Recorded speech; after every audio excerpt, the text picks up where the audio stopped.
सारी राजनीतिक दल जितने बने हो, सपा बसपा माकपा भाकपा कांग्रेस आप जितने दल हो सब मिला लो तब भी बीजेपी के 240 के बराबर नहीं होते हो। और कह रहे हैं कि मोदी जी की हार हो गई, इनकी हार हो गई। अरे भाई सरकार हमारी बनी है, तीसरी बार तुम हारे हो। किसी ने सोचा था वही भारत है जहाँ शाम को निकलते थे तो महिलाएं सूरज देवता के डूबने का इंतजार करते हुए हाथ में लोटा लेके खड़ी होती थी, क्योंकि उनको लघु शंका करना है। ये पक्ष और विपक्ष में कटुता नहीं होती थी। उसी समय पे टेम्पो से एक सरदार जी उतरे, पीछे यहाँ पे अखबार दबाए, वाजपेयी जी से मिलना है। बोले भी नहीं मिल पाएंगे अटल जी, कहीं जाओ अंदर बता दो कि सुरजीत आए। उनका रोको भाई रोको, मैं आ रहा हूँ। इधर से सुरजीत सिंह दौड़े, अरे वाजपेयी जी उधर आओ सुरजीत, तो दोनों गले लग गए। लोकसभा में एक दूसरे के प्रति कटु आलोचना है, और जब मिलो तो दोस्तों की तरह। अटल जी ने कोई कविता बना, आंसू कवि थे, तुरंत चुटकियों में कविता बना के एकदम लय में काव्य स्वरूप जो मैंने देखा उस बंद कमरे में, वो एक कविता वो एक कविता वो एक कविता वो एक कविता, तो बंदी के साथ साथ रहस्यात्मक शब्दों का प्रयोग होता था। अवार्ड बताना हो राजनीति का, वो कौन सी चौपाई होगी या क्या बताना? नमस्ते, कविशाला की बिग जर्नीज में आप सभी का स्वागत है। अलग अलग विधाओं पे अलग अलग व्यक्तित्वों से पर चर्चा करने के बाद में आज हम घर आए डॉक्टर दिनेश शर्मा जी के। सर बहुत बहुत स्वागत है आपका बिग जर्नीज में। बहुत धन्यवाद, बहुत आभार आपका। चूंकि कॉन्सेप्ट है बिग जर्नीज, आपकी जो राजनीतिक कहानियां हैं, आपकी जो व्यक्तिगत कहानियां हैं, उसके कुछ अनछुए फल जो लोगों तक नहीं पहुंच पाए अलग अलग माध्यमों के जरिए, वो चाहे ऑनलाइन, इंटरनेट हो, किताबें हों। तो चूंकि बिग जर्नीज है तो हम आपकी यात्रा से शुरुआत करना चाहेंगे कि आपकी राजनीतिक यात्रा शुरू होने से पहले, जैसे हम बातचीत कर रहे थे कि जिस घर में हैं यहाँ पे आपके पिताजी का घर है, और अलग अलग उसकी कहानियां, दिलचस्प कहानियां हैं, तो उन कहानियों से हम शुरुआत करना चाहते हैं कि आपकी राजनीतिक यात्रा शुरू होने से पहले तक की क्या कहानी है? मैं एक मध्यम श्रेणी के परिवार का सदस्य रहा हूँ। मेरे पूज्य पिताजी श्री केदारनाथ शर्मा पाधा जी, स्वर्गीय केदारनाथ शर्मा पाधा जी, कर्मकांडी ब्राह्मण थे और एक अच्छे पहलवान भी थे। और इसी छोटे से घर में 800-900 स्क्वायर फीट का एक घर था, इसी में रहते थे।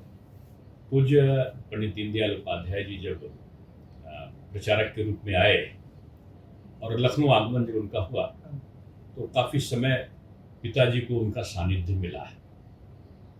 और शुरुआती दौर पे ये घर संघ परिवार और जनसंघ का एक गढ़ माना जाता था।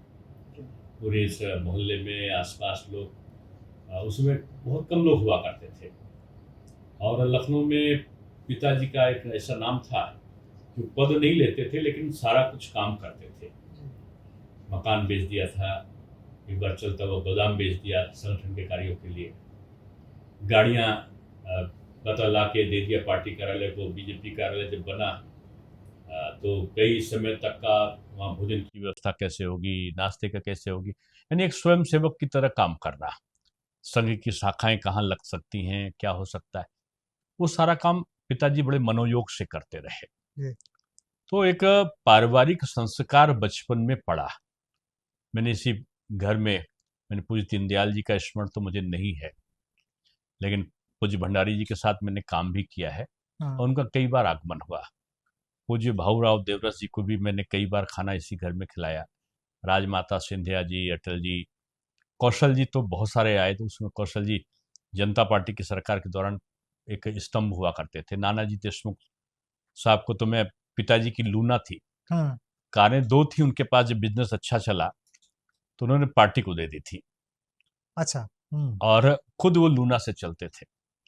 तो मैंने कई बार पूज्य नानाजी देशमुख जी को स्टेशन से लाना छोड़ना। एक नानाजी देशमुख जी के वैद्य, रसिक वैद्य हुआ करते थे, बदलू राम रसिक वैद्य दुगावा में, उनसे वो अपनी दवा लेते थे, तो उनके वहाँ लाना ले जाना, फिर घर पे ही रहते थे।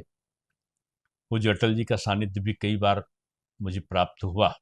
सभी चुनाव में मैं उनका चुनाव का संचालन की महत्वपूर्ण टीम का मैं अंग था। लेकिन आखिरी चुनाव में तो उनके चुनाव को सारा कुछ देखभाल करने का उत्तरदायित्व तो मुझे प्राप्त हुआ। और माननीय राजनाथ सिंह जी के दोनों चुनाव का मैं संयोजक रहा, कलराज मिश्रा जी के चुनाव का संयोजक रहा। महापौर में लगातार 2 बार जीता जी, जी।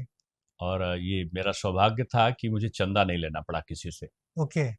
और पहले चुनाव में माननीय अटल जी की सभा हुई थी, मुझे याद है कि उनको 104 बुखार था, और वो जब मंच पे चल रहे तो कांप रहे थे, लेकिन उससे मुझसे वादा किया था कि मैं आऊँगा। और जब मंच पे पहुंचे तो जनता चिल्ला रही थी कि हमारा नेता कैसा हो, कहते थे अटल बिहारी जैसा हो। अटल जी ने वहाँ लोगों से पूछा कि भाई मैं मेरे जैसा क्यों हो? किसी ने कहा अटल जी आप बहुत अच्छे लगते हैं। हाँ। क्यों अच्छे लगते हो? क्या मेरा कुर्ता अच्छा है? तो पब्लिक में एक संध्या करके संभवतः कार्यकर्ता है, वो जोर से चिल्लाई कि अटल जी आज का आप कुर्ता बहुत अच्छा लग रहा है। हाँ। तो उस दिन वो धोती नहीं पहने थे, पैजामा पहने थे। अच्छा। हाँ। तो उन्होंने कहा कि अगर मैं पैजामा नीचे ना पहनूं तो? हाँ। कहा बहुत खराब लगेगा। कहले मैं यही कहने आया हम्म। हूँ, ऊपर यानी कुर्ता ये मेरा संसद है, मैं हो गया हूँ। पैजामा नीचे ये नगर निगम है जिसमें इस दिनेश को होना है। हम्म। मैं आपसे पैजामा मांगने आया हूँ। एक वाक्य ने, मैं जहां जाता था लोग कहते साहब आने की जरूरत नहीं, आप तो अटल जी का पैजामा हो। उन्होंने चुनाव जीता, लेकिन दूसरे चुनाव में वो अस्पताल में थे और बीजेपी 7 में से 6 सीटें हार गई थी। हम्म। विधानसभा के तुरंत बाद ही अ, मेरा चुनाव था नगर निगम का, और इत्तेफाक था कि लोग उपहास उड़ा रहे थे कि आपकी बीजेपी को खराब परफॉर्मेंस होगा, ये हो, विपक्षी लोग ये सब बोलते हैं। बिल्कुल। तो मेरे मुंह से निकला था मैं चंदा नहीं लूंगा, मैं कार्यालय नहीं खोलूंगा, मैं सभा नहीं करूंगा, इस प्रकार बोला तो लोगों ने मेरा उपहास उड़ाया। हम्म। कहा कि जमानत जब्त होना निश्चित है। लेकिन यहाँ के कार्यकर्ताओं की और लखनऊ की जनता की अनुकंपा थी कि वो विश्व का रिकॉर्ड बना मेरी जीत का। हाँ। सारे दल मिलके मेरे खिलाफ लड़ रहे थे, हम्म। और उसमें बीजेपी की विजय हुई। बाद में मैं राष्ट्रीय उपाध्यक्ष बना। ये। मैं गुजरात ऐसे प्रदेश का प्रभारी रहा। बीजेपी के इतिहास का सबसे बड़ा कार्यक्रम था सदस्यता महाअभियान। हाँ। उस सदस्यता महाअभियान का मैं संयोजक था। माननीय प्रधानमंत्री जी नरेंद्र मोदी जी और माननीय अमित शाह जी ऐसा कुशल मार्गदर्शन था मेरे साथ में, और वो उसमें विश्व रिकॉर्ड बना सदस्यता महाअभियान का। हम्म। 11 करोड़ 57 लाख बने। ओके। हम्म। एक तरीके से मेरी जीत का रिकॉर्ड आया था, तो उसमें Limca book of the record में आया। मैं समझता ये भी गिनीज बुक का दर्ज हुआ सबसे बड़ी सदस्यता का। हम्म।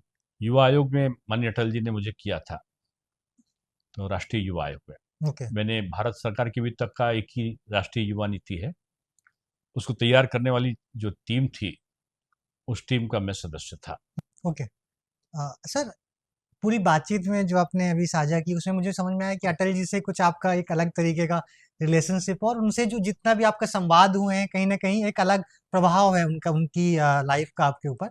तो चूंकि कविशाला पे हम बात कर रहे हैं, अटल जी को एक अलग रूप में, कवि के रूप में भी देश दुनिया जानती है। आपका साहित्यिक संवाद किस तरीके से अटल जी के साथ रहा? अगर हम एज ए पॉलिटिशियन ना देखें उनको, अगर अगर साहित्यिक या कवि के रूप में देखें, आप कवि के रूप में अटल जी को किस तरीके से देखिए देखते हैं? मैं कॉमर्स का विद्यार्थी रहा, हाँ। कॉमर्स का प्रोफेसर भी रहा, लेकिन मेरी हिंदी थोड़ा सा अच्छी थी, ऐसा लोग कहते थे, मैं नहीं कहता हूँ। ओके। हाँ। और आदरणीय अटल जी को भी लगता था कि मैं हिंदी ठीक बोलता हूँ। हम्म।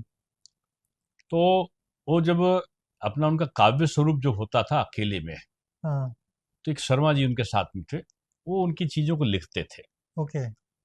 और दूसरा मैं पहुंच जाता था साथ में। हाँ। मुझे याद है कि एक दिन अचानक लखनऊ आया अटल जी। ये बड़ा अजीब सा संयोग था उस दिन। हाँ। तो मुझे आदरणीय शिव कुमार जी उनके पीए का फोन आया। उन्होंने एक मकान का एड्रेस दिया, कि कहा कि आप वहां पहुंच जाइए। मैंने पूछा भाई साहब क्या कारण है? बोले अकेले जाइएगा, किसी को लेके नहीं आइएगा। ओके। हाँ। मैंने कहा कारण क्या हो सकता है? अचानक उन्होंने कहा तुरंत पहुंचिए। मैं वजीर हसन रोड पे हजरतगंज के पीछे एक कार्यकर्ता का घर था, उसमें मैं पहुंचा। हाँ। जब मैं अंदर जैसे जाने लगा तो मैंने देखा अटल जी बैठे हैं। मैं चौंक गया, उनका आइए महानुभाव, आइए आइए, आज की शाम में आप भी सहभागी बन जाइए। अच्छा। तो मैंने कहा शाम कौन सी है? तो कहा बैठ जाइए, एक डायरी लीजिए और बैठिए, जो अच्छी चीज लगे नोट करिएगा। और फिर तब तक दूसरी तरफ देखा कि उस समय के कवि थे आदरणीय गोपाल दास नीरज नीरज, जी। वो चलते चले आए। हाँ। और वो शर्मा जी भी अच्छे कवि और लेखक भी थे, उनका नाम पूरा भूल रहा हूँ। और अटल जी, नहीं, 3 लोग वो थे और चौथा मैं था, सबको निकाल दिया उन्होंने। अब जो लय शुरू हुआ, विषय आता था, शर्मा जी विषय बोलते थे। हम्म। युवा, अब पता लगा युवा पे कविता अटल जी ने तुरंत बना के बोल दिया, तो गोपाल दास नीरज जी ने गाते हुए दूसरी कविता बोल दी। हाँ। फिर अटल जी ने कहा कि सामाजिक चिंतन, गरीबी, अब अटल जी ने कुछ और बोल दिया, भारत का भविष्य, अटल जी ने कोई कविता बना के, आशु कवि थे अटल जी, हम्म। तुरंत चुटकियों में कविता बना के एकदम लय में। मैंने वो रौद्र स्वरूप, रौद्र तो नहीं कहूंगा मैं, काव्य स्वरूप जो मैंने देखा अटल जी हम्म। का उस बंद कमरे में। और गोपाल दास जी नीरज जो गाते थे लय में, हालांकि नीरज जी कोई भाजपा मानसिकता के नहीं थे हाँ। या बीजेपी की आइडियोलॉजी के नहीं नहीं थे थे, बिल्कुल। हाँ। वो अलग प्रकार के कवि थे, जिनमें श्रृंगार था, हाँ। जिनमें हास्य नहीं हुआ करता था, गंभीर विषय का चिंतन होता था। हम्म। तो अटल जी ने श्रृंगार पे भी, और उसमें आखिर में ये 1.5 घंटे चला होगा मैं समझता हूँ, 1 घंटा 25 मिनट चला था लगातार। जो वो एक कविता, वो एक कविता, वो एक कविता, वो एक कविता, मैं लोग लिखते लिखते पॉइंट की जो अच्छी चीज लगती थी, अ, तुकबंदी भी होती थी, हाँ। तुकबंदी के साथ साथ रहस्यात्मक शब्दों का प्रयोग होता था, बहुअर्थी शब्दों का प्रयोग। हम्म। और नीरज जी तो और श्रृंगार वो हम्म। ऋषि थे, हम्म। तो उनकी बात तो आता था। लेकिन अटल जी का वो स्वरूप मैंने देखा कि पहले तो समझते थे कि अटल जी कविता लिखते हैं जैसे नेता लोग होते नहीं, कि किताबें कहीं किसी से लिखा ली। हाँ। हाँ। सब नेता नहीं, बिल्कुल। मतलब कुछ लोगों के बारे में लोग आरोप लगाते हैं कुछ कर ले, लेकिन मैंने देखा कि अटल जी स्वयं में रचयिता थे, हाँ। स्वयं में सृजन करता थे, स्वयं में भावात्मक भावों के भावावेश स्वरूप का वो एक एक अवतरित आता आता। स्वरूप थे वो। बिल्कुल। तो आपने भी कोई कविता लिखी उस दिन? नहीं, मैं कविता सुनता, मैं गद्यात्मक विषयों को हाँ। लिखता रहा।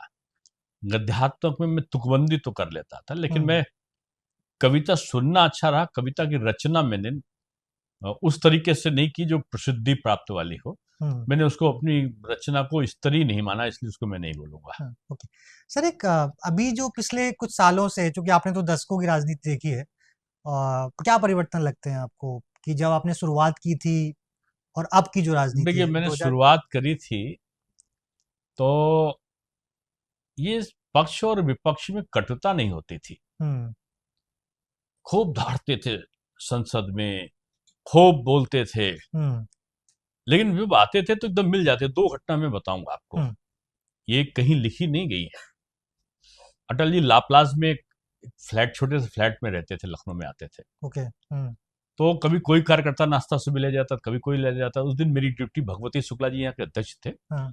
तो उनका डॉक्टर दलिया बनवा के, और अटल जी को यहाँ राजा बाजार की बर्फी दूध की त्रिवेदी मिष्ठान की पसंद है, वो और बाबूलाल का समोसा, हाँ। ये लेके तुमको सुबह जाना है। ओके। हाँ। मैं लाप्लास में गया, बैठा था, अटल जी अंदर दाढ़ी खुद बनाते थे, बना रहे थे, हम्म। नहा रहे थे। उसी समय एक टेम्पो से, जो टेम्पो पहले जिसको आप लोग बोलते हैं लंबा सा धुआं छोड़ता हुआ जाता था ना, हाँ। उस टाइप पर टेम्पो से एक सरदार जी उतरे, और सरदार जी उतर के आए अंदर। तो मुझे एक साधारण से सरदार जी, पीछे यहाँ पे अखबार दबाए, हाँ। वाजपेयी जी से मिलना है। ओके। हाँ। तो मेरे साथ एक और साहब थे, कार्यकर्ता, वो भी थे, बोले भी नहीं मिल पाएंगे अटल जी, इतनी सुबह आप आ गए। तो कहीं जाओ अंदर बता दो कि सुरजीत आए। हम्म। तो उनकी आवाज इतनी जोर से बोली थी कि अंदर अटल जी को सुनाई पड़ी। उनका रोको भाई रोको, हाँ। मैं आ रहा हूँ। तौलिया लपेटे ही वो अटल जी वहां से निकल आए। इधर से सुरजीत सिंह दौड़े, अरे वाजपेयी जी उधर आओ सुरजीत, तो दोनों गले लग गए। हाँ। हम समझे क्या, फिर दोनों अंदर चले गए। आधे घंटे पौन घंटे बाद सुरजीत सिंह निकल के फिर टेम्पो पे चले गए। मैंने पूछा कि कौन थे, उनका अरे हरिकृष्ण सुरजीत थे। हाँ। यानी लोकसभा में एक दूसरे के प्रति कटु आलोचना, और जब मिलो तो दोस्तों की तरह मिलो। हम्म। और दोनों ने एक दूसरे विचार अटल जी अपने रख रहे थे, वो सुरजीत सिंह अपने रख रहे थे, अलग चीज है, लेकिन अटल जी का सम्मान सुरजीत सिंह कर रहे थे। हाँ मैंने दूसरी घटना देखी कि एक वोट से गिर गई थी सरकार। हाँ उसके पहले लखनऊ में अटल जी आए, हम्म, हवाई अड्डे पे लेने गया मैं, आदरणीय चंद्रशेखर जी भी हम्म, वहीं पे आए। तो चंद्रशेखर जी जोर से बोले गुरुवर प्रणाम। अब गुरुवर ने देखा और हाथ फैला दिया, गले लग गए एकदम चंद्रशेखर जी। बोले कहाँ जा रहे हैं आप? तो अटल जी ने कहा आज एक कार्यकर्ता के वहां मांगलिक कार्यक्रम है, वहां जा रहा हूं। हम्म, तो उन्होंने कहा अरे भाई मैं भी इसीलिए आया हूं कि एक मेरे भी परिचित थे, उनके वहां शादी है, हम्म, आपसे सत्संग में वो कितने बड़े मिले? अटल जी खड़े रहे, बोले चंद्रशेखर जी आप मेरे लखनऊ के संसदीय क्षेत्र में आए, जाहिर सी बात जिसके वहां जा रहे होंगे वो मेरा मतदाता होगा। बिल्कुल। अब ऐसा करो, आप मैं जहां जा रहा हूं मेरे साथ चलो, उसके बाद मैं जहां आप जा रहे हो मैं वहां साथ चलूंगा, हाँ और दोनों चलेंगे। दोनों फिर दोनों एक दूसरे के वहां शादी विवाह में, ना चंद्रशेखर जी को आमंत्रण था जहां अटल जी जा रहे थे, हाँ जहां अटल जी जा रहे थे वहां हम्म, चंद्रशेखर जी को आमंत्रण था, अटल जी को नहीं था। वहां गए, साथ साथ दोनों रहे, हम लोग पीछे पीछे गाड़ी लिए घूम रहे थे, लग रहा था कौन आ गए। हाँ वही चंद्रशेखर जी जब अटल जी एक वोट से हार गए, तो चंद्रशेखर जी ने कहा गुरुवार एक बार आप मुझसे कह देते तो मैं ही आपको अपना वोट दे देता। हम्म, उनका नहीं, हम्म, राजनीति में शुचिता हम्म, ये आवश्यक है। मैं पिछले दरवाजे से सत्ता में नहीं आना चाहता, हम्म, अटल जी का वाक्य था। नीति थे, रीत थे, सिद्धांत थे। मैं तो पिताजी के साथ में लूना में गया था, अमीनाबाद जहाँ पे झंडे वाला पार्क कहलाता था, हाँ अमीनाबाद। सारी सभाएं पहले यहीं पर होती थी। अटल जी को आना था 9 बजे, नहीं अटल जी को आना था 8 बजे, ओके जाड़े का दिन था, चारों तरफ बर्फ सा गिर रहा था। उसमें प्रतिबंध नहीं था कि कितने बजे तक सभा हो सकती है, अब तो 10 बजे तक के बाद नहीं हो सकता, और पूरा भरा हुआ था। हम्म, ये जो था आपका झंडे वाला पार्क अमीनाबाद का। अटल जी आए होंगे 11 बजे, हम लोग पिताजी के साथ पहुंचे, पिताजी ले जाते थे कि अटल जी को सुनो कैसे बोलते हैं। मैं हाँ छोटा था। बाबू खान साहब कम्युनिस्ट पार्टी के बड़े बड़े नेता थे, हाँ लेकिन चुपचाप। तब तक पिताजी ने देखा कि एक रिक्शा का हुड पे लगाए हुए कंबल ओढ़े, कंबल सा कोई ओढ़े, अपना टोपी लगाए एक व्यक्ति बैठा है। हाँ पिताजी ने गाड़ी खड़ी की और झांका, कहा अरे बाबू भाई, बाबू खान साहब हाँ आप अटल जी को सुनने के लिए खड़े हैं? उन्होंने कहा मैं हमेशा सुनने के लिए अटल जी को आता हूं। हाँ यानी अटल जी को सुनने के लिए बीजेपी या जनसंघ के कार्यकर्ता ही नहीं आते थे, हम्म, विरोधी लोग भी अटल जी को सुनने के लिए आते थे। नहीं अभी हाँ वास्तविकता है कि जो पुराने जिस तरीके से पक्ष विपक्ष की जो साझेदारी या रिश्तेदारी होती थी विधान सभाओं के अंदर, जो भी लोकतांत्रिक सभाएं हो, चाहे विधानसभा हो, लोकसभा हो, राज्यसभा हो, उसके बाहर एक अलग तरीके से मित्रता देखने को मिलती थी हमेशा से, बट वो कभी कुछ कुछ चेंजेस उसमें आए। उसमें कमी आई है। जी जी। मेरे ही विवाह हुआ था हाँ तो मैंने निमंत्रण किसी को नहीं दिया था। हाँ आदरणीय मुलायम सिंह जी मुख्यमंत्री हुआ करते थे, हाँ और वो 6 बजे ही आ गए, हम्म और कहा मुझे बुलाया नहीं था, तुम मेयर हो लखनऊ के, मुझे कैसे नहीं बुलाया, मैं आऊंगा। हाँ पता है कल्याण सिंह जी भी आ गए, उनको भी निमंत्रण नहीं गया क्योंकि कार्ड ही नहीं हाँ छपाए थे। हम्म अपने आप आ गए, उधर से कलराज मिश्र जी आ गए, हाँ उधर से रीता बहुगुणा जी कांग्रेस की अध्यक्ष थी, तो यानी उधर से पता चला कि नदुआ के हाँ जो उस समय प्रमुख थे वो आ गए, शंकराचार्य।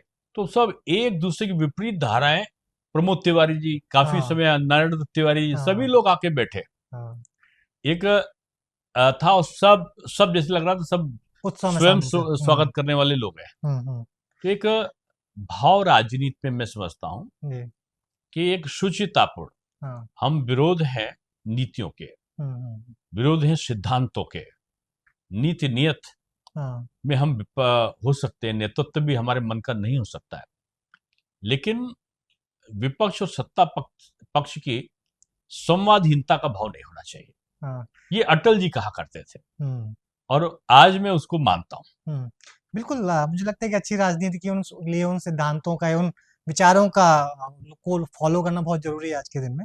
आपने अपने विवाह का जिक्र किया, हम अभी ऑफलाइन बात कर रहे थे, कुछ कुछ इंटरेस्टिंग कहानी है, किस तरीके से वो पर्ची की क्या कहानी है, पर्ची उठाकर कुछ हुआ। देखिए क्या है कि मैं, मेरा बचपन से रुख जाहिर सी बात है, मैंने बताया कि जनसंघ के समय छोटा बाल था तो टाफी देख के लोग नारे लगवाने के लिए जुलूस हाँ देते थे पिताजी के। अखबार में आया क्या भाई क्या, रेडियो में क्या आया क्या भाई क्या, जनसंघ जीत गया वाह भाई वाह। हाँ और ये जुलूस लेके हम लोग दीपक दीपक का लेके चलते थे। और जनसंघ जब हार जाता था तो कांग्रेस के लोग डंडा लेके दौड़ाते थे। हम्म। कब की बात है? हम लोग तो छोटे ही थे। हाँ 77 के पहले की ओके। बात, आठ हाँ आठ 9 साल के रहे होंगे। हाँ लेकिन वो दृश्य मुझे याद आता है। हाँ पिताजी उसमें पूरा क्षेत्र के जनसंघ के गढ़ हुआ करते थे, लेकिन उनका इतना ऑरा था हाँ कि उनसे कोई बहुत जल्दी झगड़ा भी नहीं करता था। लेकिन होता था, एक मतभेद होते थे लेकिन सम्मान भी होता था। हाँ आ, विवाह में भी चाहता था कि अटल जी को जब मैं देखता था, पिताजी अटल जी को बहुत मानते थे। हाँ तो लोगों ने कहा अटल जी ने बचपन में था कि गृहस्थी नहीं बसाई, कहते सब मेरे हैं। हाँ मैंने कहा मैं भी नहीं बसाऊंगा, सब मेरे हैं। ओके। अब कोई भी आता था रिश्ता तो माताजी बायोडाटा लेके रख लेती थी। हाँ और पिताजी बोलते थे भाई मेरा लड़का तो अटल वंशी है, विवाह नहीं करेगा। हाँ करते करते 267 बायोडाटा माताजी ने संजो कर रख लिए। हम्म। अब एक दिन पिताजी का अचानक स्वास्थ्य खराब हुआ, मैं महापौर था। ओके। मेरे घर पे 1 तारीख को पिताजी, हर साल की पहली जो 1 तारीख होती थी, पूरे परिवार को इकट्ठा करके गेट टुगेदर करते थे। ओके। उस दिन पिताजी की बहुत तबीयत खराब थी, लेकिन वो फंक्शन था मेरे घर पे। और वो 1 फरवरी को हुआ था। तो पता चला कि अम्मा को किसी ने कहा कि लड़की शादी नहीं करती हो, माँ हाँ रोने लगी। तो किसी ने पूछ लिया कि शादी कब करोगी लड़के, उनका 16 तारीख को। मेरी प्रतिज्ञा थी कि माँ बाप मुझे नहीं कहेंगे, लेकिन मैंने अम्मा की बात कभी टाली नहीं थी। हम्म। आज भी उनको कभी भी, मैं पूरा जिंदगी में आंख बंद करके सुबह उठता था तो अम्मा जब आ जाती थी चेहरा देख के तब मैं कुछ करता था। जब जाता था तब पैर छूता, जब आता था तब पैर छूता था। आज भी जब जाता हूँ तो फोटो को पैर छू के जी। और तब भी जाता हूँ। तो अम्मा ने कह दिया 16 को कहाँ करेंगे पता नहीं। तो 267 बायोडाटा की को सॉर्ट आउट किया, घर के भाई हाँ बहन भाभी बहनोई सब ने। 6 बायोडाटा तलाशे गए, हाँ 6 जगह फोन कर दिया गया कि 16 तारीख को विवाह और 15 तारीख को तिलक। अगर आपके वहां फोन पहुंचे तो आप तैयार हैं? हाँ तो 6 लोगों ने कहा मैं तैयार हूं। हाँ अब उसके बाद क्या वो 6 में कहाँ किया जाए? कुछ वरिष्ठ नेता थे पार्टी के, वो कहीं और की रिश्तेदारी के लिए बात कर रहे थे पॉलिटिकल क्षेत्र में। हम्म। घर वालों का भी कोई विषय नहीं था उनके लिए। ये हुआ कि शास्त्रों में लिखा है कि 30 साल तक अगर शादी होती तो लोग जन्म पत्र में लाते हैं। 30 साल के बाद जो देवता होते हैं, जो इष्ट देव होते हैं, उनके मंदिर में हाँ जाके पर्ची लुटा दी जाती है। घर के बाहर बड़े बुजुर्ग जो उठा ले वहीं शादी हो जाती है। ये बाहर मंदिर है, हाँ देखा इसमें मैंने। पर्चियां लुटाई गई। हाँ 6 पर्ची। ओके। अम्मा ने भी जो उठाई वही की थी, पिताजी ने उठाई वही की थी। ओके। हाँ अब शादी के लिए कहीं और प्रेशर पड़ा हुआ था। तो ये हुआ कि भाई बहन बहनोई और भाभी को भी ले लो। तो हाँ 15 लोग हो गए। हाँ फिर पर्ची लुटाई गई, वो 6 पर्ची। हम्म। उसमें से 13 एक सी निकली हाँ और 2 अलग अलग आई। अच्छा। हाँ जो ओके। 13 आई थी जहां मेरा अभी विवाह हुआ है। ओके। मेरी पत्नी अध्यापन करती थी आईएम में हाँ अहमदाबाद में। हम्म। 9 तारीख को उनको घर में वालों को कहा गया।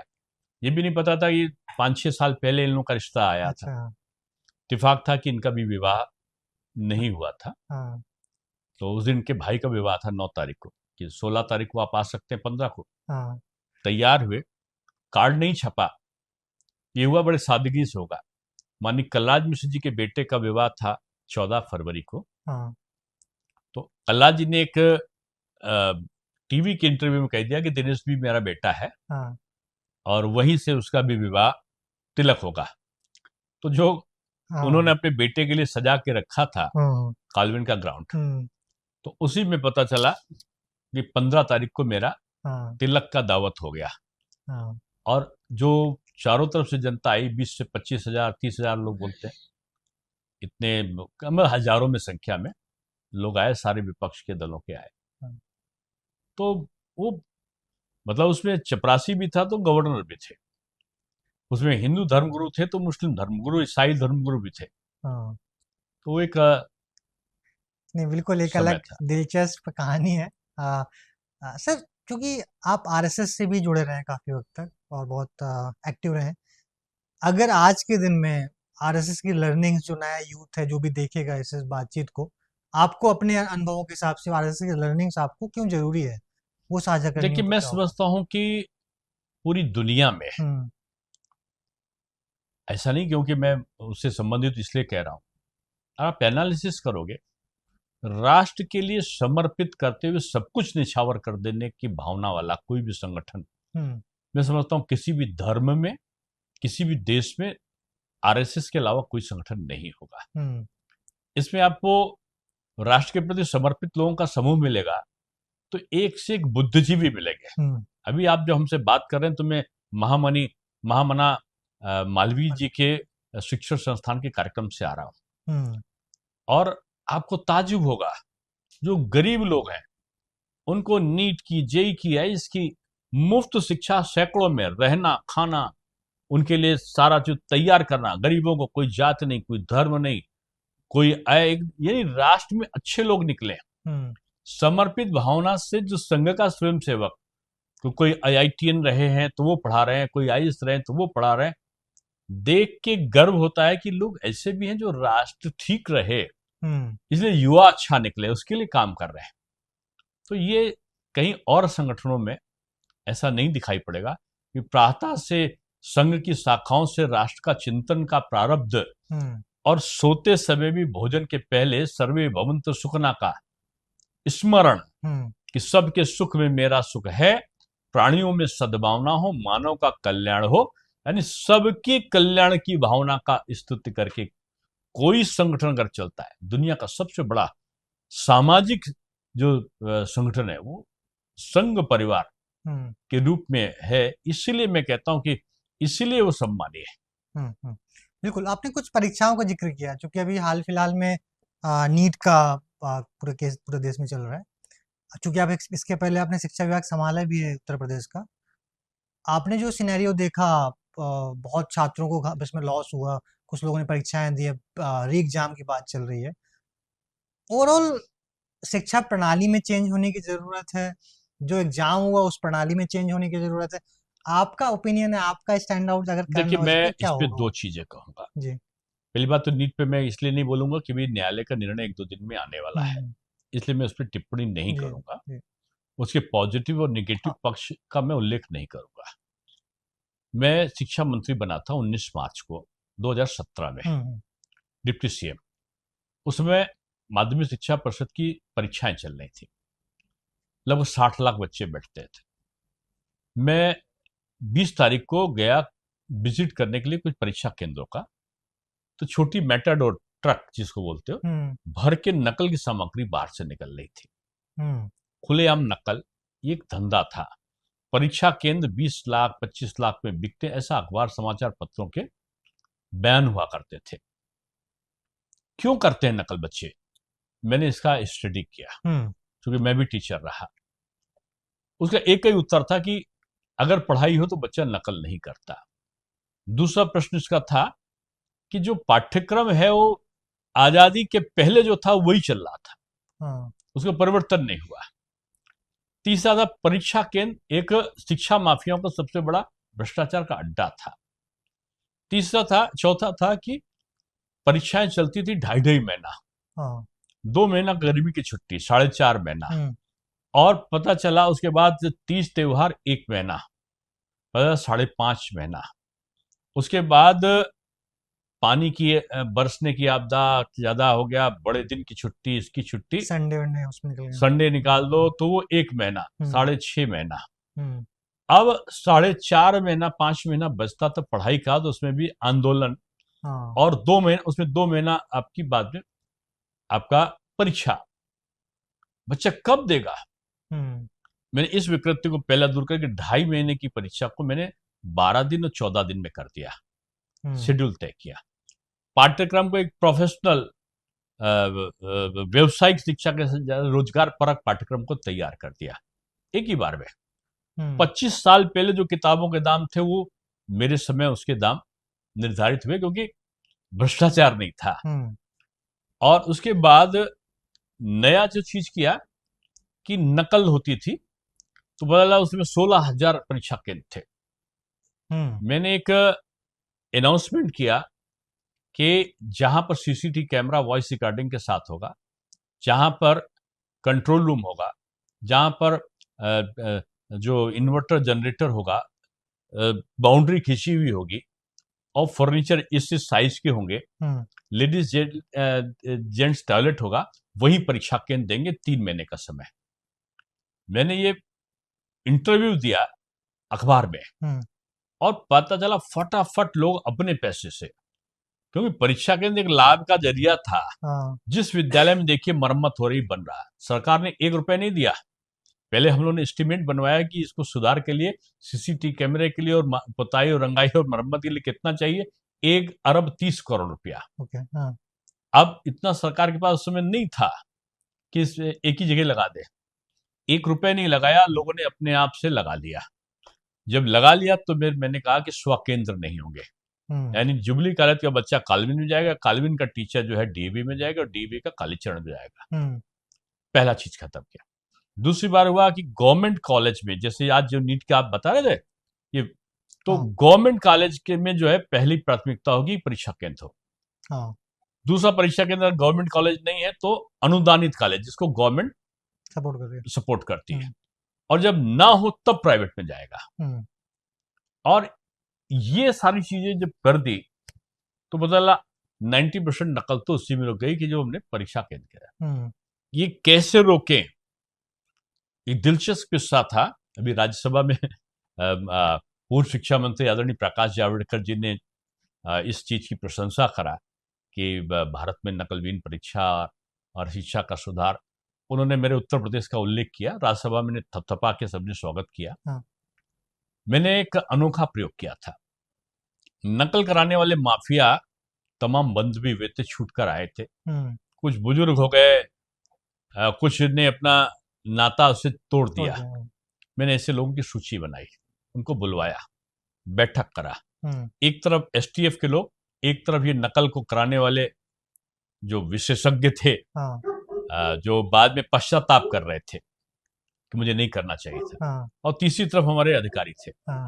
मैं उनसे पूछता था आप नकल कैसे कराते थे, और एसटीएफ से और अपने वहां से पूछता था, पुलिस के लोगों से और अपने वहां से, इसको कैसे रोक सकते हो। एक कार्य योजना को तैयार करके हम लोगों ने इस पे नकल को रोका। और मुझे गर्व है कि 2018 से और 2022 के बीच में, हालांकि अब भी नहीं होती, लेकिन उस समय था तो मुझे विवरण पता है, नकल विहीन परीक्षा उत्तर प्रदेश का एक मॉडल बना।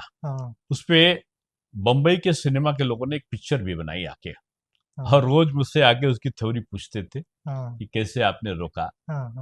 तो अलग अलग अनुभव है। नहीं, बिल्कुल। चूंकि मैं अगर पर्सनली बात करूं तो मैं हमीरपुर से आता हूं, यूपी के।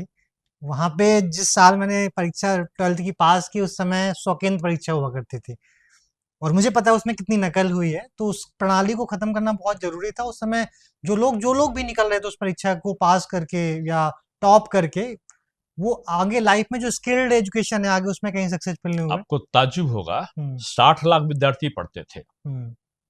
मिस्टर ए की जगह, दिनेश शर्मा की जगह भास्कर जी बैठते थे, भास्कर की जगह कोई और बैठता था। यानी लेखक कहलाते थे। लेखक 1-1 लाख रुपए के घूस लेते थे, ऐसा अखबार लिखता था। मैंने क्या किया था, मैंने आधार से जोड़ दिया विद्यार्थी को।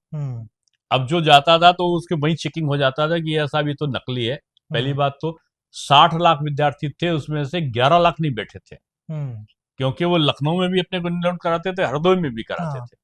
जहां हो जाता था तो वो वहीं पे नकल कराते थे। अब उसके बाद मैंने दूसरी चीज जो की थी कि नकल रुके, तो पता चलता था कि पेपर के जो स्वरूप था उसको बदल दिया था। यानी 60 लाख विद्यार्थी का पेपर एक साथ, अगर एक जगह आउट हुआ तो मानो दूसरी जगह चला जाएगा। तो हमने क्या था, 1-1, 2-2, 3-3 जिलों के हिसाब से हर पेपर का 7 सेट बनवाए गए। और बगल में आप बैठे हो, मैं बैठा हूं, पहले में है कि बाबर आक्रांता कहां से आया, तो दूसरे में वो पहले नंबर पे है, तो दूसरे पे 7वें नंबर। तो एक दूसरे की वो आप नकल नहीं कर सकते। तो इससे एक भी विद्यार्थी को गिरफ्तार नहीं किया, एक भी टीचर को गिरफ्तार नहीं किया। हम्म, नकल माफिया पकड़े गए, जो हमने पेपर में डिकोडिंग कर दी थी, कॉपी में भी हर पन्ने पे कोड हुआ करता था। कॉपी कोई पहला ऊपर का पन्ना फाड़ के बदल लेते थे, हाँ, तो हमारे समय नहीं बदल सकते थे। हाँ, काफी सुधार किए गए थे। हम्म, और 180 दिन का सब जगह कंपलसरी किया था, अगर पाठ्य आप पढ़ाएंगे नहीं तो आपका मान्यता रद्द। हाँ, हर विद्यालय okay, में जहां टीचर नहीं थे, कम से सब जगह टीचर भेजा गया। हाँ, तो शिक्षक की कमी दूरी हुई, टॉयलेट्स हुए, क्लासरूम हुए, स्मार्ट क्लासेस शुरू किए, पेपर का पैटर्न चेंज किया, हम्म, ऑनलाइन एजुकेशन शुरू की। मोबाइल पे लोग हंसते थे कोरोना के समय, कहते थे साहब ये तो सारे पूरे देश में ज्यादातर जगहों पर एक साल बर्बाद गया बच्चों का। हम्म, हम लोगों ने एक अनोखा प्रयोग शुरू किया था उस समय कि हम लोग ऑनलाइन टीचर पढ़ाएंगे, और जो टीचर हैं सबसे कहा वो टीचर अपने लेक्चर्स को अपलोड कर देंगे जो हम्म, आपको अच्छा पढ़ाते हैं। हम्म, अब टीचर में होड़ लग गई, हमने कहा जो अच्छे लेक्चर होंगे उनको अवार्ड दिया जाएगा। हम्म, 78,000 लेक्चर्स हमारी डिजिटल लाइब्रेरी पर। हम्म, हायर एजुकेशन की वो डिजिटल लाइब्रेरी आज भी आप किसी से पूछेंगे। ऑस्ट्रेलिया के राजदूत आए थे मेरे पास, मेरे जब डिप्टी सीएम था, और उनका कि मैं आपसे एमओयू करना चाहता हूं।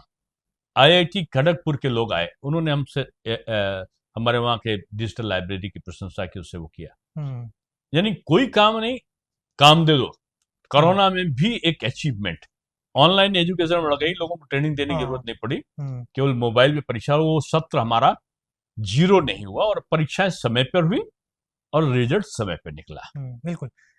आप कौन सा पॉलिटिकल फेस अपना सबसे ज्यादा एंजॉय आपने किया या अभी कर रहे हैं? राज्यसभा के सदस्य हैं, उसके पहले डिप्टी सीएम रहे, उसके पहले मेयर थे आप। आपको सबसे ज्यादा मजा किस में आया? मैं कभी मजाक के लिए नहीं करता हूँ। या मैं लोगों की जनता में मैं मतलब ये हेल्प कोशिश करने? करता हूँ जो भी हम्म, दायित्व या पद मिले हम्म, उसमें सब कुछ दे डालो। हम्म, मैं जिंदगी में सेकंड कभी नहीं आया, इसलिए हम्म, मेरी ये है कि मैं जहां पर रहूं हाँ, मुझे कोई द्वितीय नहीं कहे। हाँ, इसलिए जो अपना होता है वो सर्वस्व देने की कोशिश होती है। सफल होता नहीं होता, ये परीक्षण दूसरे लोग करते हैं। लेकिन मुझको लगता है कि बगैर कुछ, जैसे पॉलिटिक्स में लोग शॉर्टकट मेथड अपनाते हैं, हाँ, लॉबिंग करते हैं, ये गुट है वो गुट है, यहाँ मिलो वहां मिलो। हालांकि बीजेपी में ना के बराबर रहता है ऐसा कोई। बीजेपी ऐसी पार्टी में यही अच्छी चीज है कि आप, मैं अपना ही उदाहरण देता हूँ कि वरिष्ठ लोगों ने काम देखा और पद दिया। हाँ, किसी को पद नहीं मांगना पड़ता है। मैं अपने बारे में तो कह हम्म, सकता हूँ, दूसरे बिल्कुल, की मैं बिल्कुल, जिम्मेदारी हाँ, नहीं लेता हूँ। शॉर्टकट मेथड नहीं अपनाने पड़े। परिश्रम अगर आप कर रहे हो तो दूसरा जरूर देखता है। हाँ। क्योंकि आप आध्यात्म की भी बहुत बात करते हैं और आध्यात्म पे डिस्कशन करते हैं। अगर रेगुलर लाइफ में मतलब सुबह उठने से लेकर रात को सोने तक आध्यात्म पूजा पाठ कितना जरूरी है इंसान को? मैं समझता हूँ जिंदगी में आपका ईश्वर के प्रति, मैं चमत्कार तो नहीं मानता कि आप पूजा करो तो चमत्कार हो जाएगा। हम्म, लेकिन अगर आप पूजा करते हो, ईश्वर की स्तुति करके थोड़ा ध्यान लगाते हो, तो आपके अंतर मन में एक ऊर्जा का संचार होता है। हम्म, और ईश्वर के सामने जब आप जाते हो तो आपके मन में जो नकारात्मक शक्तियां हैं वो अपने आप में विलोपित हो जाती हैं, हम्म, और आपको ईश्वर का डर आता है। यानी आप गलत काम करने से आपको एक बार आपके मन में डर पैदा होता है, हाँ, और वही आपकी आत्मिक शक्ति को बढ़ाता है और आपका मॉरल को ऊंचा करता है। हाँ, तो मैं सुबह उठता था, इसलिए नहीं पूजा कर भगवान से मांगेंगे तो सारा भगवान दे देंगे, लेकिन भगवान के सामने जाएंगे तो भगवान हमको शक्ति प्रदान जरूर करेंगे, ऐसा मैं हम्म, मानता हूँ। हम्म। अभी चूंकि थोड़ा राजनीतिक बातचीत आपसे करनी जरूरी है, चूंकि मेन एक्सपर्टीज भी आपकी उसमें है। हाल फिलहाल में चुनाव हुए, जिस तरीके से देश में कुछ चेंजेस आए राजनीति में या फिर पक्ष विपक्ष में, जिस तरीके से 2024 के पहले था या इस इलेक्शन के बाद अब जो सरकार बनी है, विपक्ष बना है, क्या कमी रही, क्यों सीट्स कम आई अगर हम केवल बीजेपी की बात करें? देखिए, इसको मैं दूसरी तरह से देखूंगा हम्म, कि पहली बात तो इसको कम कहना ठीक नहीं है। हम्म, लगातार एक ही व्यक्ति के नेतृत्व में तीसरी बार एनडीए की सरकार बनना, हम्म, ये पूरे दुनिया के लोगों के लिए भारत की लोकतांत्रिक व्यवस्था का एक चमत्कार है, हम्म, और एब्सोल्यूट मेजॉरिटी से सरकार बनना। बिल्कुल, और उसके अलावा 4 विधानसभा के चुनाव हुए, हम्म आंध्र प्रदेश में, सिक्किम में, अरुणाचल प्रदेश में और उड़ीसा में हम्म एनडीए की सरकार बनना, उसके साथ साथ हाँ और बहुत से ऐसे प्रांत हैं जहां विपक्ष का खाता नहीं खुला। मध्य प्रदेश हो गया, दिल्ली हो गया, उड़ीसा हो गया, तो गुजरात हो गया। हम्म तो ये अचीवमेंट छोटा नहीं है। हाँ अब आप आओगे कि आप उत्तर प्रदेश में सीटें कम क्यों हुई, हाँ मैं इसका दूसरी तरह जवाब दूंगा। हमारे मतदाता कम नहीं हुए, मोदी जी का मैजिक या जादू कम नहीं हुआ। हम्म हम अगर आप 2022 का विधानसभा का चुनाव उठाकर देखिए, भारतीय जनता पार्टी को 41.4 या कुछ ऐसे ही मिला होगा। हम्म और 2022 में, अब 2024 में अगर हमारा लोकसभा का चुनाव उठाकर देखिए तो हमें उससे आधा % ज्यादा 0.5 या 0.6% हमको ज्यादा वोट मिला है लोकसभा में 2024 में। यानी हमारा मत जितना था उतना है। अब फिर दूसरी बात पे आइए कि सपा बढ़ गई। सपा का मत कितना है? सपा का है 32.8, 33 के आसपास मान लो आप। तब भी वो बीजेपी से कितना कम हुआ? वो करीब 8 से 9% के आसपास वो बीजेपी से। समाजवादी पार्टी अभी भी कम है। अगर 3-3.5% कांग्रेस का भी मिला लो तो कांग्रेस और समाजवादी भी मिला ली तब भी वो हमसे बहुत पीछे है, यानी मतदाताओं की संख्या के आधार पर। जबकि इसमें हमने अपने सहयोगी तीनों दल का, राजभर जी का, निषाद पार्टी का और अनुप्रिया जी की अपना दल का वोट नहीं जोड़ा, जोड़ लीजिए तो और ज्यादा बढ़ जाएगा। यानी उत्तर प्रदेश में मतदाताओं के आकर्षण में कमी नहीं हुई, नंबर 1। सपा दूसरे नंबर की पार्टी है, नंबर 2। बहुजन समाज पार्टी अपने से काफी नीचे चली गई, नंबर 3। उनके मत जो थे, अब सीट का इक्वेशन बैलेंस कहां से बिगड़ा कि बहुजन समाज पार्टी बिल्कुल नहीं चले। और ये जो मत उतने मिलने के बाद भी हम पीछे हो गए तो 4 सीटों के हिसाब से, उसका कारण जो है सिटी लोकसभा सीट वार जो स्थानीय इक्वेशन थे उनके कारण कमी आई। बीजेपी 2 सीटों से बढ़ी है, हम 80 में 2 आए थे और आज भारत की सबसे नहीं विश्व की सबसे बड़ी पार्टी है। सबसे ज्यादा 22 स्टेट में हमारी सरकार है और सबसे ज्यादा सदस्य है, सबसे ज्यादा एमएलए, सबसे ज्यादा मेयर, सबसे ज्यादा एमएलसी, सबसे ज्यादा सांसद हमारे हैं। तो ये जो कमी है, हमारा कार्यकर्ता कैडर बेस्ड कार्यकर्ता है और हम सीखते हैं, जीतते हैं तब भी सीखते हैं और अगर कुछ कम रह जाता तब भी सीखते हैं।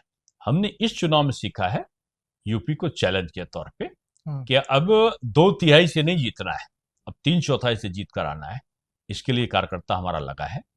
आप निश्चित मान के देखिए कि आने वाले समय ये भाजपा का है। मोदी जी का जो मैजिक था वो बरकरार है। बिल्कुल।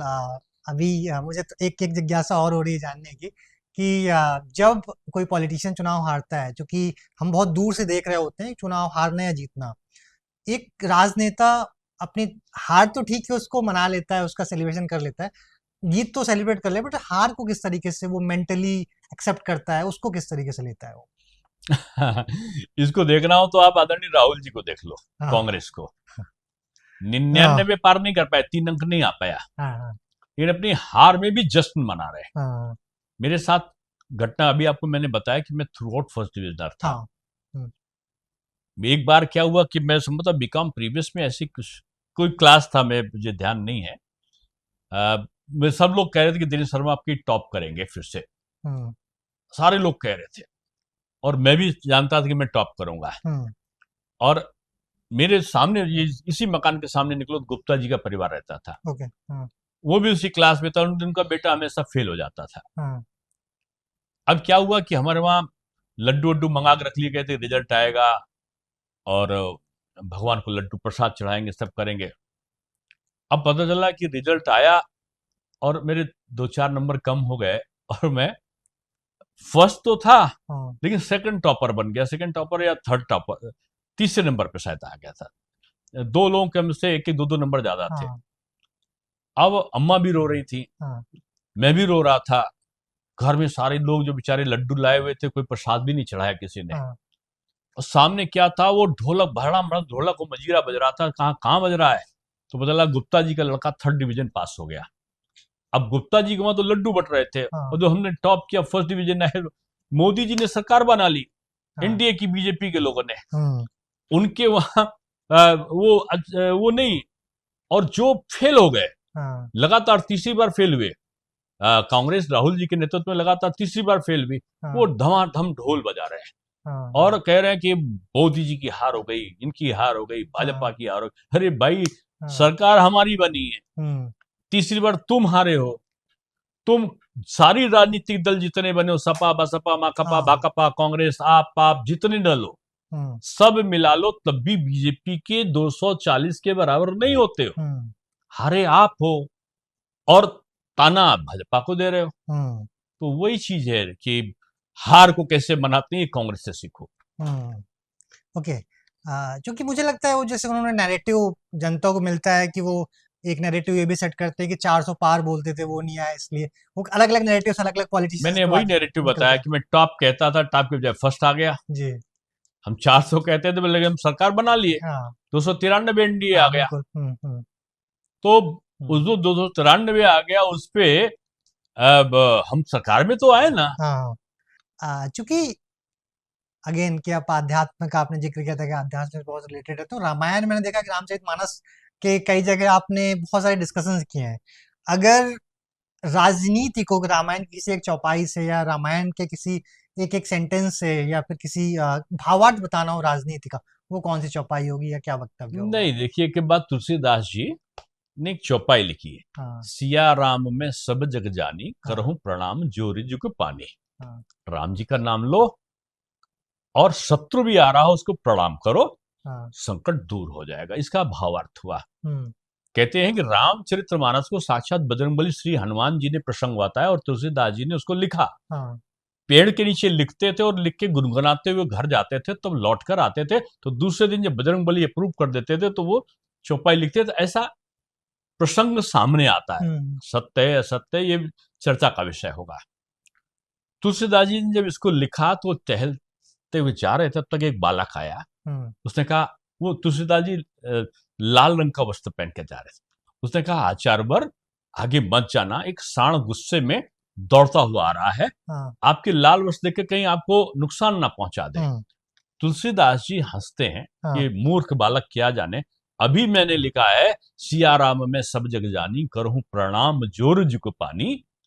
आएगा क्षण मैं प्रणाम करूंगा, राम जी का नाम लूंगा, और राम जी का नाम लूंगा तो संकट दूर हो जाएगा। हाँ, कहते हुए देखते हैं सांड आ रहा है, तुलसीदास जी हाथ जोड़ रहे हैं, आंख बंद कर रहे हैं, और राम राम राम राम राम कहते हुए कहते हैं, सिया राम मैं सब जग जानी, करूं प्रणाम जोर जुग जानी। हे सांड जी, आप चले हो। सांड जी जाते कहाँ हैं, आते हैं और जोर से तुलसीदास जी को चोट पहुंचा देते हैं, वो घायल हो जाते हैं। हाँ, गुस्से में वो घर नहीं जाते, वो लौट कर वही पेड़ के नीचे जाते हैं जहां वो रामायण की चौपाइयां लिख रहे हैं, और वो चौपाई को फाड़ने लगते हैं हम्म, जहां पर लिखा था।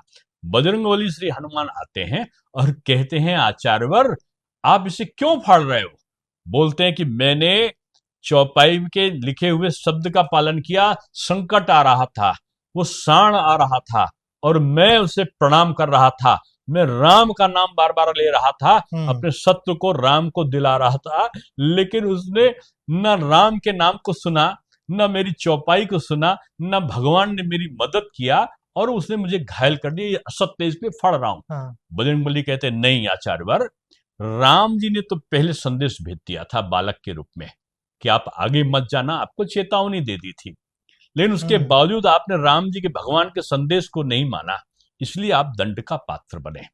आज यही राजनीति है हम्म, कि लोग संदेश नहीं मानते जनता का। जनता का यही संदेश है कि मोदी जी ही नेतृत्व करता है, इसलिए एनडीए ने उनको संदेश दिया है सत्ता पर बैठने का। हम्म, और जो लोग नहीं मानते, वो आचार्य वर्ग की तरह गलती कर रहे हैं। हम्म, सत्य यही है कि आज गद्दी पर प्रधानमंत्री आसीन है। ओके। अच्छा, आप अगर राजनीतिज्ञ नहीं होते तो क्या होते? मैं शिक्षक था। हाँ, शिक्षक रहता, मैं बहुत सारे कंपटीशन में आया था, हाँ, 16-17 कंपटीशन में बैठा था, एक में नहीं आया था बैंक क्लर्कियल। अच्छा। और बाकी बड़े बड़े शार्प कंपटीशन मैंने पास किए थे। हाँ। मुझे बनना था लेक्चरर, हम्म। और मैंने ठान ली थी कि मैं लेक्चरर बनूंगा।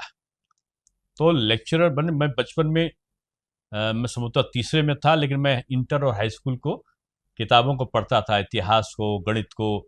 सामने के गोही गुप्ता जी के बच्चे हाई स्कूल इंटर में थे, वो मुझसे अपना होमवर्क कराते थे ओके। और हाँ। मुझे गुरु जी कह के उठा लेते थे गोदी में। हाँ। तो मैं समझता था गुरु बहुत बड़ा होता है। हाँ। मेरे घर में उस समय तक का मैं साधारण परिवार से उठा था, लेकिन पिताजी का बिजनेस अच्छा चल गया था। दो कारें थी। हम्म। मैं यूनिवर्सिटी जाता था तो एक प्रसंग हुआ, तो उसको लंबा है, मैं नहीं जिक्र करूंगा। लेकिन मेरे डीन प्रोफेसर के सक्सेना साहब थे, उनके साथ अशिष्टता कर दी थी लोगों ने। हम्म। तो मैं बचाने बीच में पहुंच गया। उनका बेटा लेक्चरर बनोगे? मैंने कहा मैं बनूंगा। हम्म। पार्ट टाइम लेक्चरर बनते तो डीन को अधिकार था उसमें। ओके। हाँ। तो प्रोफेसर कॉमर्स के डीन थे, उन्होंने लिख के एक लेटर दे दिया कि you are appointed as a part time lecturer. Hmm. और 1100 रुपये तनख्वाह पे मैं लेक्चरर हो गया। मेरे पिताजी को गुस्सा आया, मेरे खानदान में कोई नौकरी करेगा? इस लड़के ने नाक कटा दी मेरी। हाँ। उन्होंने दोनों कार के ड्राइवर को बुलाया। एक का नाम था जमील। हाँ। बोले जमील तुझको कितनी तनख्वाह देता हूँ? बोले पंडित जी आप मुझे 2000 रुपये देते हैं। हाँ। बोले मेरा लड़का 1100 में करने जा रहा है। मैंने कहा मैं नहीं छोड़ूंगा, चाहे आप जितना कह लो, लेकिन आज के बाद मैं कार पे नहीं चढ़ूंगा हाँ। जब तक अपना नहीं आएगा। साइकिल मैंने अपनी स्कॉलरशिप से खरीदी, तो इस साइकिल से जाता था हाँ। लेक्चरर बन के। और बाद में मैंने बजाज स्कूटर सेकेंड हैंड खरीदी थी, जब मुझे तनख्वाह 1100 की मिली, तो 3500-4000 में खरीदी। हाँ। तो एक जीवन का संघर्ष रहा, लेकिन बाद में मैं लेक्चरर परमानेंट हुआ पार्ट टाइम से। सबसे कम उम्र में मैं प्रोफेसर हो गया कैडर बेस में, और एक अलग किस जिंदगी आप बनी। किसको मानते हैं राजनीति में गुरु? अगर अटल जी का तो जिक्र किया आपने। मेरे मार्गदर्शक प्रेरणा स्रोत रहे, हाँ। और संगठनकर्ता के रूप में कलराज मिश्र जी को मैं एक श्रेष्ठतम संगठनकर्ता मानता हूँ। हम्म। माननीय कल्याण सिंह जी, माननीय राजनाथ सिंह जी का गहरा प्रभाव मुझ पर पड़ा है। और आदरणीय योगी जी को एडमिनिस्ट्रेटर के तौर पर जहां मैं देखता हाँ। हूं, तहाँ अमित शाह जी को भी मैं एक ऐसा राजनीतिज्ञ मानता हूं जो कभी हार नहीं मानते। हम्म। और मोदी जी तो प्रेरणा के पुंज हैं। हम्म। इसलिए मैंने नड्डा जी के साथ भी काम किया है, उमा श्री भारती जी के साथ भी हाँ। काम किया, भंडारी जी। और आज भी मेरे पास पोस्ट कार्ड भंडारी जी के पड़े हैं, जो मुझे प्रशंसा में मेरा भेजते थे। ओके। हाँ। सुंदर सिंह भंडारी जी और कुशाभाऊ ठाकरे जी जी। जी। हम्म। तो सभी के साथ काम किया। बीजेपी की नीति, नियत और नेतृत्व हाँ। मेरे जीवन का एक अंग है। अच्छा, मोदी जी का आपने जिक्र किया, अभी ये प्रश्न आई थिंक उठने भी लगा है कि कौन होगा मोदी जी के बाद अगला मेन फेस या पीएम फेस। ये सब कल्पनाओं के दौर पे हम लोग नहीं गुजरते, हाँ। हम लोग वर्तमान पे जीते हैं। वर्तमान यही है कि आने वाले दसियों साल तक कांग्रेस के या विपक्ष के लिए सत्ता में आने का नो, हाँ। प्राइम मिनिस्टर पद जो है उसमें नो एंट्री है, हाँ। No vacancy. हाँ। नहीं, ऑब्वियसली विपक्ष की बात नहीं करें, केवल अगर बीजेपी की बात करें तो क्या। नहीं, मैंने कहा ना कि अभी हाँ। अभी नो वैकेंसी है किसी के लिए भी पीएम पद पे। हाँ। और कल्पनाओं के दौर पे लोग गुजरना नहीं चाहिए। हाँ। बीजेपी में एक बात तय होती है, कांग्रेस में कोई अध्यक्ष बनेगा ये प्रश्न आप करो जी। किसी भी कार्यकर्ता से, हम्म। तो कहेगा सोनिया जी बनेगी। हम्म। दूसरे से पूछो, कहेगा राहुल जी बनेंगे। हम्म। तीसरे पूछो, कहेगा प्रियंका जी बनेंगे। हम्म। इन तीन के अलावा चौथा नाम कोई नहीं देगा। हम्म। आप किसी बीजेपी के कार्यकर्ता से या किसी से और किसी भी राजनीतिक दल से पूछ लो बीजेपी में कौन अध्यक्ष बनेगा, तो उसका एक ही जवाब होगा, कोई ना कोई कार्यकर्ता बनेगा। हम्म। बीजेपी कैडर बेस्ड पार्टी है, इसमें इस प्रकार की चर्चाओं का कोई स्थान नहीं है। हम्म। अच्छा, आपके अनुभवों के हिसाब से जो लोग भी देखेंगे, अगर उनको पॉलिटिक्स में आना है तो क्या गुण होने चाहिए मैं उनके? कहता हूं कि राजनीति दलदल नहीं है। हाँ। दलदल बनाना चाहते हैं, इसको गंदा बनाना चाहते हैं लोग, हम्म। और अच्छे लोग डरते हैं। मैं भी डरा था, लोगों ने डराया था कि आप कहाँ राजनीति के लायक नहीं हो। मैं जानता हूं वास्तव में आज भी मैं राजनीति के लायक नहीं हूं, लेकिन हम लोगों की बात सुनकर मन में अपनी बातों को सोचते नहीं कि इसको सुधारना, उसको सुधारना, दुनियादारी सब कुछ करना है। हाँ। लेकिन अगर अवसर मिल रहा है और पब्लिक चाह रही है, तो आपको आना चाहिए और पढ़े लिखे लोगों को भी आना चाहिए। हम्म, समाज कैसे बदलेगा? समाज तभी बदलेगा जब सामूहिक प्रयत्न होंगे और नौजवान पीढ़ी को हम अच्छी तरह ले जाएंगे। हम्म, मोदी जी ने एक अच्छी बात कही है कि जातिवाद से और संप्रदायवाद से ऊपर उठना है तो केवल 4 जातियों को याद रखना चाहिए। हम्म, एक जाति का नाम है युवा, जिसे रोजगार देना है। हाँ, दूसरी जाति का नाम है महिला, हम्म, जिसका सशक्तिकरण करना है। तीसरी जाति किसान, जिसको आमदनी को दुगना करना है। और चौथी जाति है गरीबी, जिसका उन्मूलन करना है। हम्म, 25 करोड़ लोग गरीबी से ऊपर उठे हैं। हम्म, मैं समझता हूँ कि आज की महती आवश्यकता इन्हीं बिंदुओं पर टिकती है। अच्छा, आपके साथ संसद में कुछ नेता होते हैं, अगर आपको उन पर कुछ टिप्पणी देनी हो या आपको विचार रखने हो तो क्या होंगे? सबसे पहले राहुल गांधी के बारे में कुछ बोलना हो आपको। अभी उनको बहुत कुछ सीखने की जरूरत है। हाँ, मैं उनको मैं समझ सकता हूँ कि अभी पूर्णतः परिपक्व राजनीतिक की श्रेणी में मैं नहीं लाता हूँ। हाँ, अच्छे इंसान हो सकते हैं, अच्छे राजनीतिज्ञ नहीं हो सकते। हाँ। एक व्यक्ति हैं जो दिल्ली चलाते हैं और शिक्षा नीतियों, हेल्थ की हमेशा बात करते हैं, लेकिन और राज्यों में भी चीज़ें हुई, जैसे आपने से बताया कि उत्तर प्रदेश में बहुत परिवर्तन शिक्षा नीतियों में लाए आप अपने टाइम पे, तो उनके बारे में क्या बोलना चाहेंगे? अरविंद केजरीवाल। नहीं, हर व्यक्ति की अपनी स्टाइल होती है हुँ, और स्टाइल में तो आपको कहने से आप नहीं होते हो, हुँ, हुँ, आप उसको प्रूफ करके दिखाओ। हुँ, एक स्कूल को ठीक करने से आप पूरे शिक्षा पद्धति को नहीं बदल देते। हाँ, सभी स्कूल बदल जाएं तो आप श्रेष्ठतम बिंदु पे आते हो। हाँ, कहना और करना, इन दोनों में अंतर है। हाँ, बिल्कुल। एक व्यक्ति हैं जो हमेशा लोग बोलते हैं या ऐसे नैरेटिव बनते हैं कि बीजेपी का बी पार्टी या बी फेस होता है, वो वैसे ही हमेशा ऐसा बोला जाता है। मैंने उनको सलाह दी है। हाँ, वो बहादुर व्यक्ति हैं हाँ, और अभी उन्होंने संसद की शपथ लेते समय फालस्तीन जिंदाबाद हाँ, नारा लगाया। हुँ, मैंने उनको नेक सलाह दी है कि आप एक अच्छे व्यक्ति हैं फिलिस्तीन के लिए। आप गाजा बॉर्डर पे जाइए हुँ, और लाउड स्पीकर मैं उनको दे दूंगा, हुँ, जोर से चिल्ला के फालस्तीन जिंदाबाद लगाइए। फिलिस्तीन के लोग आपसे खुश होंगे। बीजेपी क्या, भारत का संबंध तो फिलिस्तीन से भी अच्छे हैं, इसराइल से भी अच्छे हैं, हुँ, लेकिन उनके लिए अगर फिलिस्तीन का इतना भाव है हुँ, तो संसद भवन पे ना लगाएं, गाजा बॉर्डर पे लगाएं। हुँ, फिलिस्तीन के लोग उनको हाथों हाथ ले लेंगे और इसराइल जिस पैटर्न पे समझेगा उनको उसका जवाब दे देगा। हुँ। भारत में क्यों लगा रहे हो? अच्छा, ये जो एजेंसीज हैं, क्योंकि मुझे याद है 2012 में सीबीआई को मैंने ये बोलते सुना है कांग्रेस बचाओ इंस्टीट्यूशन। अभी हाल फिलहाल में वो पार्टी बोलती है कि ईडी, सीबीआई या फिर इलेक्शन कमीशन बीजेपी के साथ काम करें, या बीजेपी के हिसाब से, ये सरकार के हिसाब से काम करता है। बीजेपी किसी भी संवैधानिक संस्था का दुरुपयोग नहीं करती। हम्म, ऐसा जो लोग कहते हैं उन्होंने स्वयं किया है, इसलिए इस प्रकार के आरोप लगाते हैं। आखिरी में सर, जो भी नीतियां चलती हैं, अगर युवा सेंट्रिक बात करें, हम स्किल फोकस्ड बात करें, तो आपके हिसाब से जो अभी नीतियां हैं, अभी सरकार चीजें ला रही है उसमें किसी ने सोचा था हाँ, कि वही भारत है जहां शाम को निकलते थे तो महिलाएं सूरज देवता के डूबने का इंतजार करते हुए हाथ में लोटा लेके खड़ी होती थी, हाँ, क्योंकि उनको बिल्कुल। लघु शंका करना है। हम्म, आज गांव गांव शौचालय पहुंचा है। ये एग्री। वही देश है जहां पर राजीव गांधी जी कहते थे कि 100 रुपए भेजो तो 15 रुपए पहुंचता, 85 रुपए का घपला होता है। आज डिजिटल, उससे जो आप ट्रांसफर करते हो यूपीआई। पैसे का, हम्म, 100 भेजते हो तो 100 रुपए पहुंचता है। ये हाँ, वही भारत है जहां पिक्चरों में राजेश खन्ना को टोपी लगाए साइकिल से चलते, उसके पीछे लोग दौड़ते हुए दिखते थे, वो गाते थे डाकिया डाक लाया, डाकिया डाक लाया, और पूरा गांव निकल कर आ जाता था। हाँ, आज आज चाय वाला, पान वाला, मूंगफली बेचने वाला, सब्जी बेचने वाला मोबाइल से अपने पैसों का ट्रांजैक्शन कर रहा है। डिजिटल गांव गांव गांव पहुंचा है। गांव में बिजली की टॉर्च दिखाई पड़ती थी, लोग खुश होते थे। हर गांव में आज बिजली जाती है इन 10 सालों में, तो वो खबर बन के अखबार में छपती कि आज बिजली 1 घंटे के लिए चली क्यों गई। ये हाँ, वही है जहां गांव में कि कहानियों में आता था कि दादी और नानी मेड़ से निकलती हुई वो कहीं गिर गई। हाँ, आज पक्की सड़कों वाली गाड़ी दरवाजे तक जाती है। हाँ, ये वही देश है 10 साल पहले जब दादी लोरी सुनाती थी और बच्चा वहां जाता था गांव में।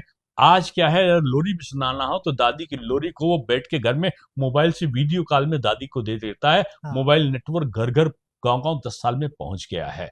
वो कंप्यूटर लिए हुआ व्यक्ति आज अमेरिका में जाता है तो अमेरिका का राष्ट्रपति बोलता है कि इन भारत के बच्चों से बच के रहना, ये हमारे वहां के बच्चों का एम्प्लॉयमेंट ना खा जाए। हाँ। 10 साल पहले वही कहते थे कि इन भारत के भूखे नंगों से बच कर रहना, कहीं हमारे वहां का भोजन ना खा जाए। 10 साल में सिनेरियो पूरे देश का नहीं, पूरे विश्व का बदला है। और एक नौजवानों के लिए skill India, stand up India, make in India, digital India, कितनी चीजों को लाकर एक भारत आज विश्व का सिरमौर बन रहा है। मोबाइल में नंबर 1, स्टार्टअप में नंबर 1, किस चीज में हम पीछे हैं? अंतरिक्ष में हम नंबर 1। आज हथियार में भी पहले क्या होता था, सफेद रंग का कबूतर उड़ता था जब 15 अगस्त और 26 जनवरी आता था, पाकिस्तान से और चाइना से गोली चलती थी, घुसपैठिए आते थे और हिंदुस्तान से प्रधानमंत्री सफेद रंग का कबूतर उड़ाता था। आज क्या है, आज अगर वो घटना करता है तो आज की खबर ये होती है कि आज इतने आतंकवादी मारे गए। पहले होता था आज इतने आतंकवादियों ने मार दिया, मारकर पाकिस्तान बिरयानी खाकर चले गए। आज अगर गड़बड़ करते हैं तो राफेल उड़ता है, राफेल ने MiG-21 तक का उड़ता है, पाकिस्तान में घुसकर मारकर वापस चला आता है। ये बदलाव है हर तरफ। जी सर, आखिरी में एक अच्छी बातचीत हुई। अगर जो यूथ है, जो नई जनता है या फिर युवा पीढ़ी है, उसको कुछ संदेश देना चाहें आप? लक्ष्य को छोटा मत मानिए, पीछे चलिए और सोच छोटी नहीं रखिए, बड़ी सोच के साथ, ये मानकर कि मैं पूरा करने की क्षमता रखता हूं। कलाम साहब बोलते थे कि बड़े सपना देखो और सपना देखने के बाद उसी के पीछे भागो, और जब तक सपना पूरा ना हो जाए तब तक चैन की नींद ना आए। लक्ष्य कठिन नहीं होते, आपकी सोच कठिन होती है। इसे उसके पीछे जाइए और अपने पग से दाएं बाएं मत होइए, बड़ा टारगेट लीजिए। और मैं समझता हूं कि बदला हुआ भारत है। अब आपको दुनिया के दूसरे देशों में जाने की जरूरत नहीं है, दुनिया के दूसरे देश भारत में आ रहे हैं। इसलिए भारत पे के शौर्य पर, भारत के परिवर्तन पर विश्वास करिए। और सबसे बड़ा मंत्र आखिर में मैं दूंगा, तरक्की वही करता है जो अपने घर के देवी देवता, जो उसके माँ और बाप होते हैं, उनका सम्मान करता है। पहला काम यही करना, आप कितने भी बड़े हो जाओ, लेकिन भगवान आपका कोई है तो आपके माता और आपके पिता हैं, और तीसरा भगवान कोई है तो आपका गुरु है। 3 मंत्रों को याद रखो, सफलता आपके कदम चूमेगी। Thank you so much sir, बहुत बहुत धन्यवाद, एक अच्छी बातचीत हुई।